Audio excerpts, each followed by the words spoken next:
할렐루야, 사랑하는 성도 여러분, 반갑습니다. 9월 2일 매일의 묵상 삶의 변화. 오늘은 예레미야 46장부터 48장까지의 말씀을 함께 읽고 은혜를 나누도록 하겠습니다. 자, 여러분 일상 가운데 또 잘 보내셨습니까? 한 주간 여러 가지 상황 가운데 또 여러분 영육의 전쟁들을 많이 치르셨을 텐데요. 너무 많이 수고하셨고 또 이제 내일 함께 모여서 예배하는 날을 준비하는 시간 가운데 있습니다. 그래서 기대하는 마음으로 우리 포에마교회 성도님들 내일 함께 만나 뵐 거고요. 또 영상을 시청하고 성경을 읽는 많은 성도님들 각자 위치에서 지교회에서 그런 영광스러운 예배, 성령의 충만한 예배들을 잘 준비하는 몸과 마음이 되시면 좋겠습니다. 또한 한 주간을 살아온 여러분들에게 하나님이 주시는 위로와 평강과 안식이 있기를 주님의 이름으로 축복합니다. 자, 여러분 이제 일상 가운데 잘 살아오셨습니까? 제가 이렇게 질문을 했고 또 어제 말씀과 연결해서 계속해서 보면 좋을 것 같아요. 애굽 땅에 있는 것, 그죠? 상황과 환경을 피해서 갔던 그들은 살아내는 게 아니에요. 생명력을 가지고 사는 것이 아니라 그냥 있는 것, 죽지 못해 사는 것, 이제 그런 인생이 되어서는 안 되겠죠. 이 짧은 인생, 잠시 왔다 가는 짧은 인생 가운데 우리에게는 큰 축복을 허락하셨어요. 하나님의 자녀가 되는 권세를 허락하셨습니다. 그 권세를 가지고 살아야죠. 종처럼 살아서는 안 될 거 아니에요. 이 땅 가운데 자유함을 가지고 또 힘을 가지고 자녀된 권세를 가지고 살아가는 신앙인들의 삶은요, 어떻게든 그 속에서 신앙의 삶을 살아내고 승리해가는 그 모습일 것 같습니다. 자, 이제 그렇게 이제 애굽에 대한 어떤 이야기들을 어제 많이 살펴보았는데, 이제 오늘 이 46장, 47장, 48장은요, 그 만군의 여호와라는 표현이 굉장히 많이 나옵니다. 그러니까 이 모든 그 당시에 가장 강력했던 그 인간적 권세들, 인간의 문화들, 그 우상들, 그 모든 섬겼던 열국들이 다 하나씩 할 만군의 여호와의 주권적 섭리로 인해서 멸망할 것이다라는 거예요. 철저하게 유다 백성들에게 의지할 곳이 어디인가에 대해서 가르쳐주고 있는 장면이 바로 이 46장부터 나오는 이 모든 열국들의 멸망의 기사들이 담겨져 있는 메시지라는 거예요. 46장은 이제 애굽에 대한 예언이에요. 애굽이 이렇게 해서 멸망할 것이다. 이런 수치를 당하게 될 것이다. 그리고 47장에는요, 블레셋의 심판에 대한 메시지가 나오고 있고, 48장은 모압에 대한 이야기가 나오고 있어요. 가장 강력하게 보였던 그 인근의 그 지역에 있었던 많은 열국들이 다 멸망할 거라는 거예요. 여러분, 영원한 건 없어요. 어떤 영원한 제국도 없습니다. 인간이 만들어 놓은 아무리 힘이 센 권력과 그런 부가 있다 할지라도 영원한 것은 단 한 가지도 없다라는 것을 성경에서 늘 말씀해 주고 계시죠. 그럼에도 불구하고 우리는 교회를 다닌다고 하면서도 성도라고 말을 하면서도 세상의 것을 더 많이 두려워하고 더 많이 의지하는 모습이 있기도 합니다. 그것 때문에 또 많이 흔들리기도 하죠. 네, 그럼에도 하나님께서 또 사랑하는 성도들, 교회들을 그냥 놓지 아니하시고 계속해서 지금 이 예레미야를 통해서 유다 백성들에게 말씀이 임하고 있는 것처럼 우리에게도 오늘 매일의 묵상을 통해서 말씀을 주고 계세요. 그 주시는 말씀에 귀 기울여야 되겠죠. 귀 있는 자는 성령이 교회들에게 하시는 말씀을 들을지어다. 그죠? 그렇게 듣는 교회, 그런 성도가 되면 좋겠습니다. 그래서 오늘은요, 어려운 이야기는 별로 많이 없습니다. 가장 중요한 주제는 그거예요. 아무리 강해 보였던 세상의 모든 것들이 있다 할지라도 만군의 여호와의 그 주권적 섭리 가운데에서는 모든 것들이 다 아래에 있다는 거예요. 모든 것이 그 만군의 여호와의 주권과 통치와 섭리 가운데 있다는 것을 깨닫고 인식하라. 그러므로 너희가 어디를 피해서 누구의 도움을 받아서 이 위기를 타개하고 이 모든 상황들을 모면할 수 있을 것이다.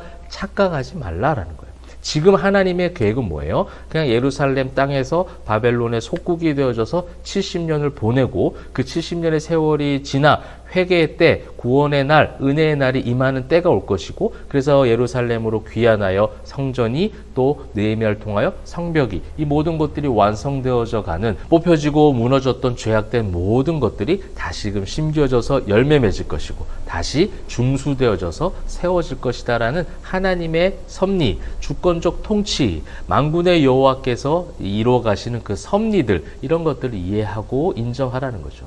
우리가 매일의 묵상 성경을 읽어오면서 시가서의 말씀도 늘 그런 메시지 아니었습니까?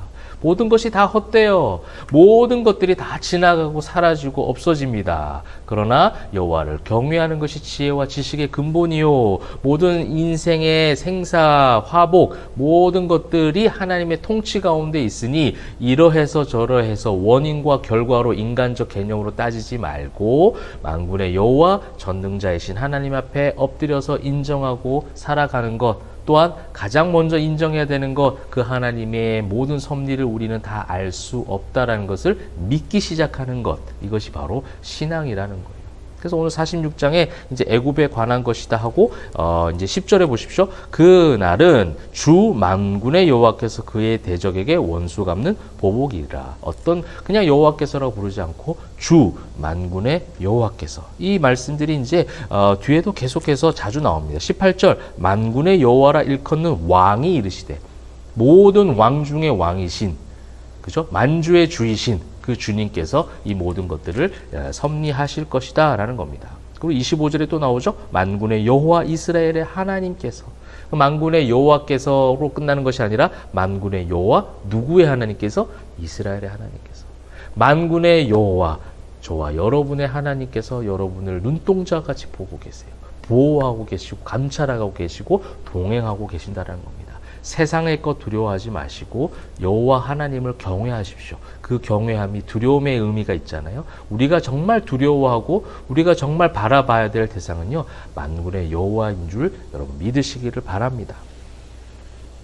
그래서 27절 내 종 야곱아 두려워하지 말라. 이스라엘아 놀라지 말라. 보라 내가 너를 먼 곳에서 구원하며 네 자손을 포로된 땅에서 구원하리니 야곱이 돌아와서 평안하며 걱정 없이 살게 될 것이라. 그를 두렵게 할 자 없으리라. 28절 여호와의 말씀이니라. 내 종 야곱아 내가 너와 함께 있나니 두려워하지 말라. 27절 28절 반복해서 내 종, 내 아들, 내 자녀, 이 야곱아라는 것은 하나님께서 정말 친근하게 부르실 때 부르는 호칭이에요. 근데 뭐라고 말씀하고 계세요? 두려워하지 말라.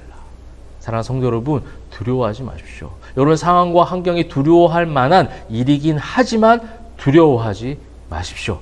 만군의 여호와께서 여러분의 아버지 되십니다. 여러분 하나님 아버지라고 부르시잖아요. 그 아버지께서 우리를 자녀 삼으셨고 그 자녀를 그냥 두실 리가 없어요. 이 땅 가운데 내 목숨이 끊어진다 할지라도 그것이 인생의 끝이 아니잖아요. 영원한 생명을 허락하신 하나님의 그 은혜가 있기 때문에 그것을 믿고 따라갈 때 세상이 여러분들을 감당치 못할 것입니다. 47장에는 블레셋 사람들에 대한 이야기가 나오죠. 블레셋의 우상 숭배에 대한 경고도 나오고 있고 그 모든 것들이 다 멸망할 것이라는 겁니다. 또 48장에는 모압입니다. 모압이 이제 여기 모압에 대한 내용도 그것이 나오잖아요. 모압에 관한 것이라 만군의 여호와 이스라엘 하나님께서, 만군의 여호와 이스라엘 하나님께서 계속해서 이 호칭을 붙이는 것이 주권적 하나님의 통치를 이제 인정하라는 것이죠. 그리고 7절에 보니까 내가 네 업적과 보물을 의뢰함으로, 그죠? 자신들의 힘을 의뢰했지만 모압 역시 다 멸망할 것이라는 거예요. 세상의 모든 것을 의지하고 자신의 힘을 의지했던 모든 것들이 황폐해지고 끊어지고 빼앗겨지고 다 사라질 것이다. 이것이 지금 오늘 읽는 말씀의 주요 내용이라고 할 수 있습니다. 그래서 사랑하는 성도 여러분, 여러분 한 주간의 일상 가운데 살아오셨을 텐데 그 속에서 세상의 것을 의지하기도 해보았고 세상의 것 때문에 분노하기도 해보았고 또 그것 때문에 두려워하기도 하고 불안해하기도 하고 또 수많은 감정 가운데 한 주간을 살아왔을 텐데요. 오늘 그 한 문장으로 여러분 정리하시면 좋겠어요. 주 만군의 여호와께서. 근데 그 만군의 여호와가 누구의 하나님이세요? 내 이름을 붙여보세요. 김성천의 하나님, 만군의 여호와, 성천이의 하나님, 그죠? 그 하나님께서 나에게 뭐라고 말씀하시냐면 두려워하지 말고 놀라지 말라. 내가 너와 항상 함께 하겠다. 그렇게 위로해주고 계십니다. 그 위로의 말씀을 가지고 또 한번 승리하시고 일어나시면 좋겠고요. 내일 그렇게 함께 그 믿음의 군사들이 모여서 예배할 때 하나님이 기뻐하시는 예배자들이 가득한 그런 예배 시간과 장소와 순간들이 다 되시기를 주님의 이름으로 축복합니다. 기도하겠습니다. 사랑과 은혜가 풍성하신 하나님, 만군의 여호와께서 우리의 하나님 되심을 믿습니다. 그 하나님 아버지를 믿는 자녀들이 그 힘과 능력과 권세를 가지고 세상에서 넉넉히 승리할 수 있도록 인도하여 주시옵소서. 감사와 찬송 영광 올려드리며 살아계신 예수 그리스도의 이름으로 기도합니다. 아멘.